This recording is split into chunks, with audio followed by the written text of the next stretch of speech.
Hey all, hope all is well.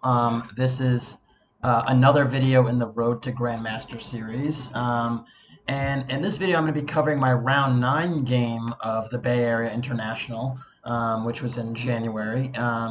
And this is my final round game of this tournament. If you followed the tournament thus far, it was really shaky. But I won my round 8 game and finally got out of the doghouse.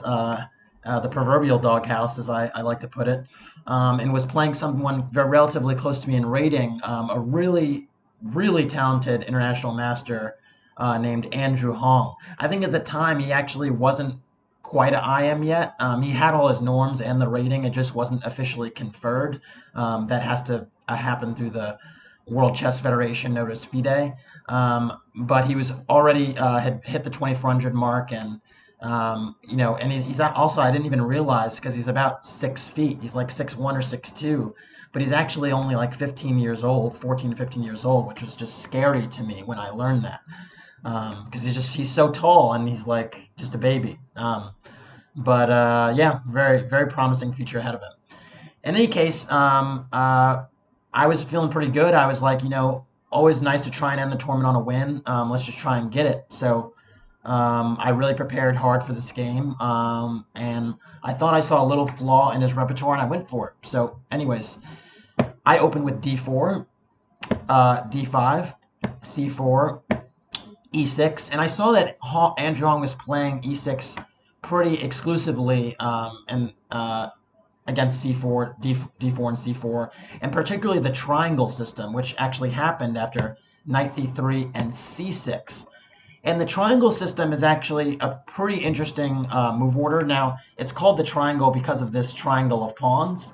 And it's a pretty interesting move order because there are other ways to get to the semi-Slav, which is actually what a black player is willing to do if you play the system usually.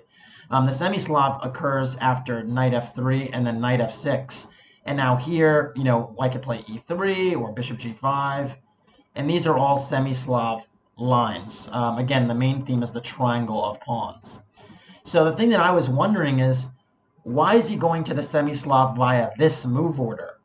Because there are a few other ways you can get to the semi-Slav, and move orders can be important. So I'm just going to take you on a little trip down the other move orders. So another way you can get to the semi-Slav after d4, d5, c4 is to go c6.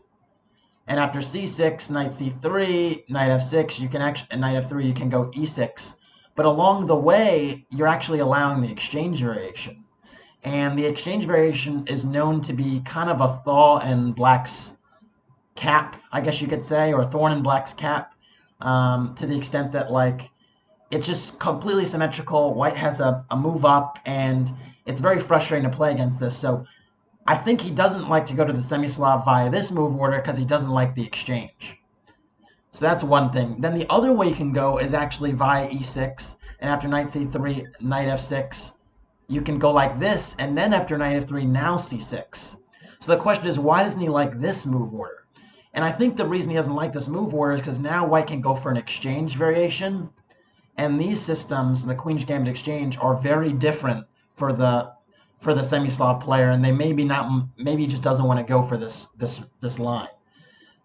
So essentially, I was thinking, okay, he likes this triangle setup after c6, and I was like, which system? I didn't want to go to the semi-Slav because obviously, if he likes the semi-Slav, he's probably well versed there, and it's a very theoretical opening. So I thought, what line would he frustrate him, would give him problems, and move away from the semi-Slav? And I found that line, which is e4. And e4 is, I actually forgot the name of the system, but it's a very sharp system against the triangle gambit. It argues, you know what, instead of developing your knight to f6, you played c6. So I'm going to try and take advantage in the center right away. So black is pretty much has to take on e4. So d takes e4, knight takes e4, and then bishop b4 check. And the most popular move in this position is bishop d2. And a really sharp line ensues, actually. There's queen takes d4, bishop takes b4, queen takes e4, bishop e2. And if I recall correctly, this line is super complicated. I think the way it stands is like, I mean, if you look here, like white has given up a pawn but has the two bishops. But it's just so complicated and sharp, and it's very, very theory driven. And one of the things you want to realize a lot is when you're playing some of these computer kids, as I like to call them, and I didn't make up that term. A friend of mine made up that term. But if you're playing computer kids, sometimes it's wise, or you could say it's ill-advised to go down their preparation. So instead, I actually, after bishop b4, went for the seemingly tepid knight c3. The point is, you know what? I'm just going to retreat my knight back. I'm not going to go for that sharp first forced line and see what happens. So anyway, c5 was played. That's really the most principled move. The idea is to rip up my center right away, now that I've retreated this knight to c3. And I went knight f3, knight f6, bishop e2, knight c6, and bishop e3. I thought it was really, really important to keep the tension in the position, because if I release the tension, let's say I make a move like d takes e5, now black can trade queens favorably, and my bishop on d1 isn't pretty. This pawn on c5 is going to be captured, and black really has no problems to speak of. So you really want to keep the tension in the position, and that's what bishop e3 does. Black played knight e4, which I actually think is a very interesting move, but I actually think it's a mistake. I think part of the reason is that essentially these double pawns aren't as bad as they look. Now, we're going to see what that means in a little bit. So after knight e4, I played rook c1 to protect the c3 knight, right? There were two attackers and one defense on this. So, let me get rid of these arrows. Wow, it's kind of noisy near my window right now, but this is New York City for you. So rook c1, c takes d4, knight takes d4, knight takes e3, b takes e3, bishop a5. Now, I think it's important to stop here because sort of the contours of the position are almost established. So at first blush, it looks like, you know, black has a much better pawn structure, and they do. The flip side of my double pawns being a flaw is that they actually control some reasonable central squares. So this pawn right on c4 controls the d5 square, and this pawn on c3 reinforces the knight on d4. So actually a pretty reasonable control of the center, even though I have these double pawns. The other element of the position that's important is that black's bishop on c8 is still kind of caught out of the game. And, you know, you might consider, well, why doesn't black just play the e5 move? Well, if black plays e5, then the d5 square is weakened. So think about that. If e5 is played, then black has more control over the central squares, and this knight can go to d5 and potentially d6. So I know it's a lot of arrows, but keep those things in mind. So I castled, black castled, and again, it looks here like, you know, black has like a better pawn structure, which they do, and that black should be fine. But there's actually some venom in the position because I have a little bit better control of the center. My pieces are slightly better developed, and I'm going to connect my rooks faster, which I do almost immediately after knight takes c6, b takes c6, and queen a4. And already here, there's some real problems in the position. The first problem is that this rook on f1 could get to d1 and pressure down the d file pretty quickly. That's a problem. Another problem in the position is that, again, my bishops are much more active than my white bishops are much more active. Excuse me, both my bishops are much more active than black's bishops. The other element in the position is that these dark squares are very weak. And as a consequence, and it's exacerbated because I have this open file and this bishop on e3 to deal with them. So basically, it's a very, very dangerous position. And then last but not least, this queen on d8 is actually tied to the defense of this bishop on a5. So very problematic. And I actually forgot something. The pawn on c6 is hanging. So all those factors actually mean this actually really quite a serious advantage for white, even with the double pawns. So anyways, black played queen c7 to dodge the rook d1 threat. And I went bishop f3, adding pressure on the c6 pawn with my bishop. And then bishop a6 was played, saying, you know what, I can't effectively defend the c6 pawn because playing a move like bishop d7 or bishop b7 is so ugly. So he's like, you know what, I'm going to give up that pawn, but if I get my rook to c8, then I'm going to be able to pressure on the c file. So it's kind of like a pawn sacrifice. Now, I went for bishop takes c6. And black wound up playing rook d8 and not rook c8. Part of the reason for that is that if rook c8, I can actually just, if I so chose, I can actually just go bishop b5 and undouble my pawns, and actually I'm just going to be a pawn up. So actually is a free pawn. Believe it or not, though, there's an even better move here, which is rook b1. I didn't realize just how strong this move was during the game, but it actually is completely winning. The idea is actually kind of unusual. The idea is that actually if rook b8, I go rook b3. And the whole point of rook b1 and rook b3 is actually just to go to rook a3 and take advantage of these bishops here, because if my rook is on a3 and I attack one of them, the other one will fall.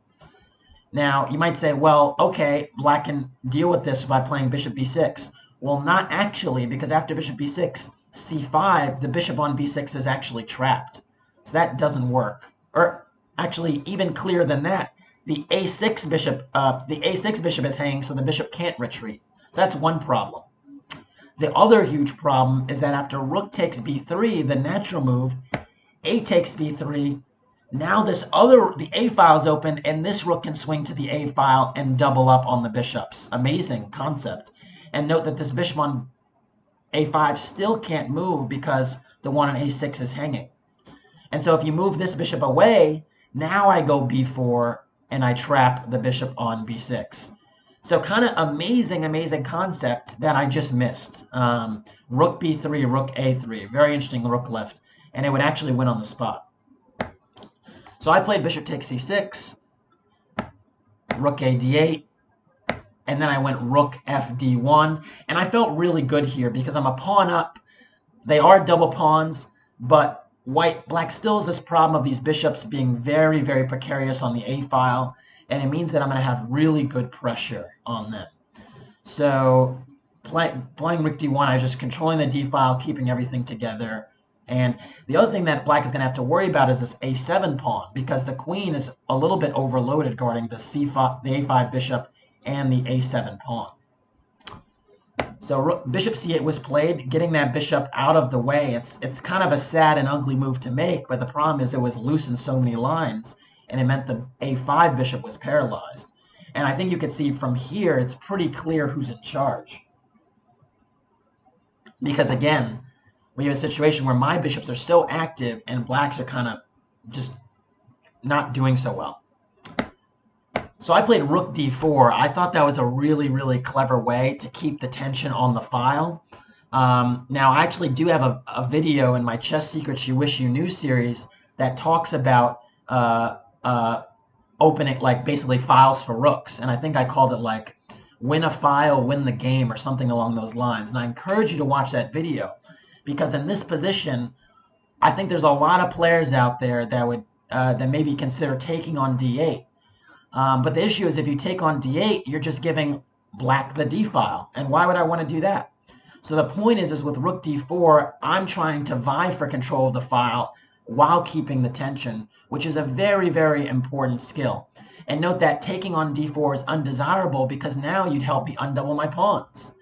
And now with these pawns on the C and D would just roll up the board very easily. So very important sometimes keeping the tension on the file in a good way.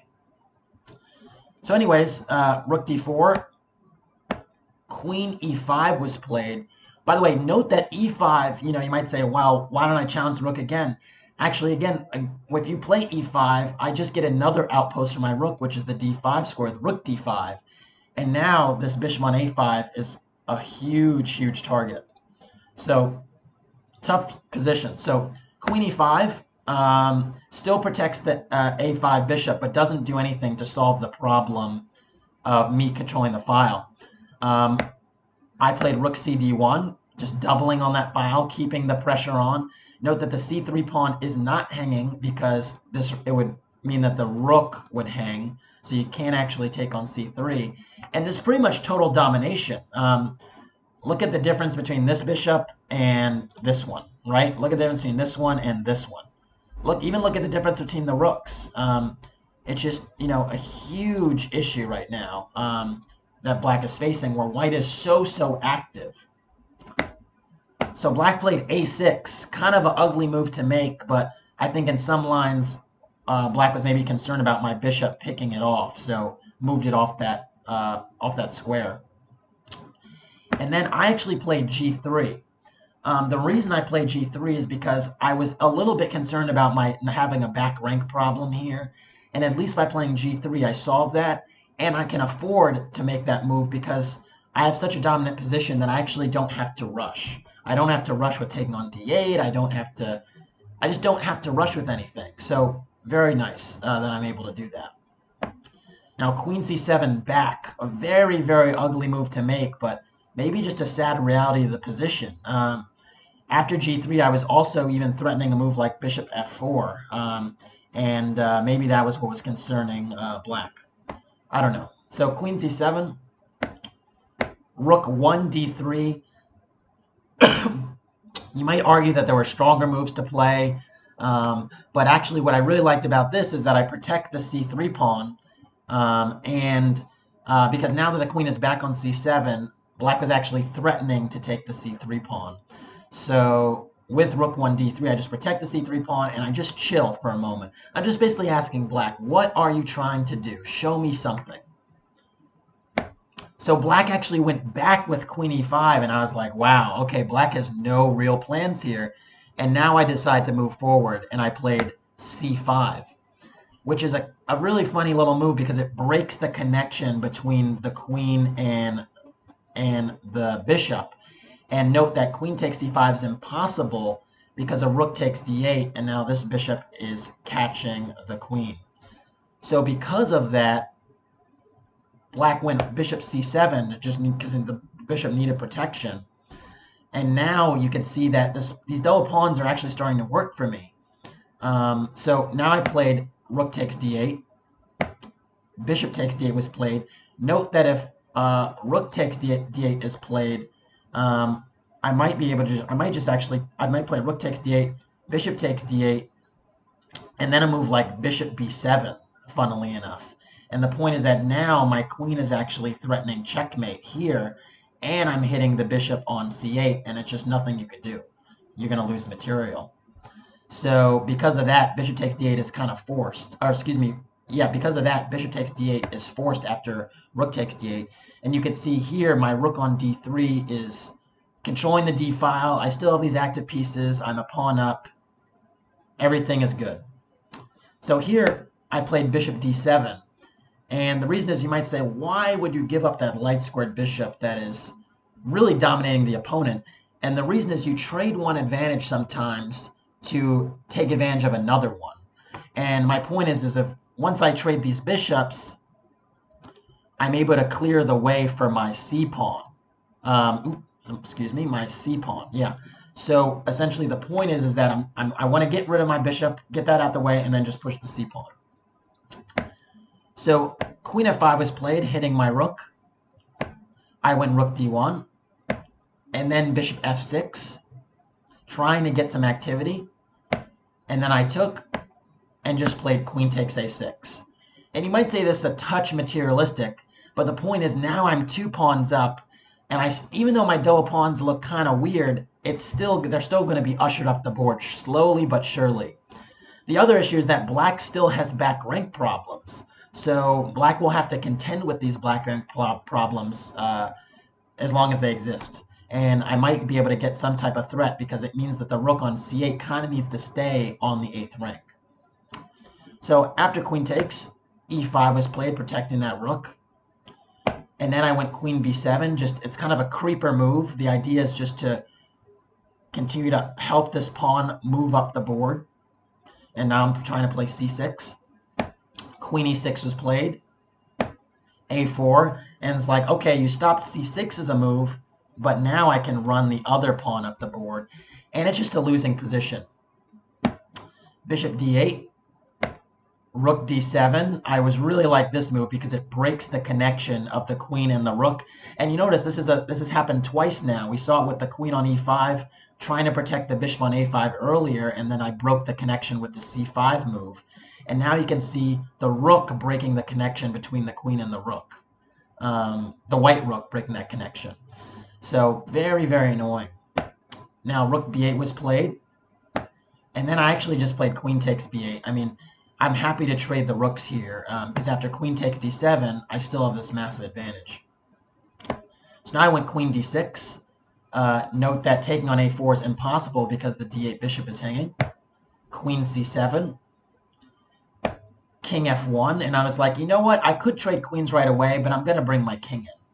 So king f1, I was like, you know what? I'm just going to bring it all the way up here and then queen one of my pawns. You could say, okay, you could just take right away. But I thought, you know what? There's no need to rush. So why not? Keep the tension. So king f1, f6, queen d5 check. I thought this was nice because now I forced the king into the corner with king h8. And now c6. And again, still black has these back rank problems. So nothing has changed here, even though the queens are still on the board. h5, c4, just slowly ushering my pawns up the board. g5, bishop c5. Again, now that black has actually pushed their pawns, I even can infiltrate from behind, which is, kind of dangerous. So queen a5, bishop e7. I was really, really a fan of this one. It's not super necessary, but the point is the queen is targeted and the bishop is hit. And if you play queen takes d5, I can play c takes, and after bishop takes, I have c7, and black cannot stop all the pawns with just one bishop, so it's a winning position. So I thought that was a nice touch. What it means is that if black wants to continue the game, they have to give up a piece. And black played queen takes a4, but the position is lost. I played queen takes d8 check, king h7, queen d3 check, king g7, and queen f3. The idea with queen f3 was just not to allow any really pesky checks. I mean, I could have considered having my queen go up the board a little bit, but I just didn't want to allow this queen to come to d1. So I thought, you know what, I'm going to play here. I protect d1, and I also attack the f6 square. And yeah, it's just all she wrote. g4 was played, queen takes, and now I just decide to end the game with some checks. Note that if after queen f5, if king h6, bishop f8 is mate. So king g7 was played, and now I just check with the bishop. Check again. Check again. Check here. And now my opponent resigned because the king has to go to d8, and after that I have queen g8 checkmate.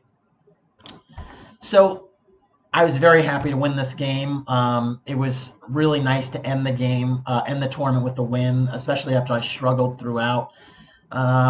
And I think, the position was kind of insightful for a few reasons, in the middle game particularly, because the double pawns that I had were really an asset more than they were a weakness. And I think sometimes you think, oh, double pawns, like, no. But sometimes the open files that they create can be huge.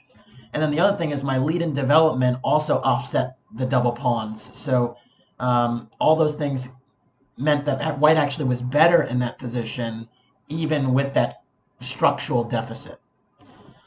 All right, so that's it for the Bay Area International. I'll be covering games from future tournaments going forward. And thanks for watching.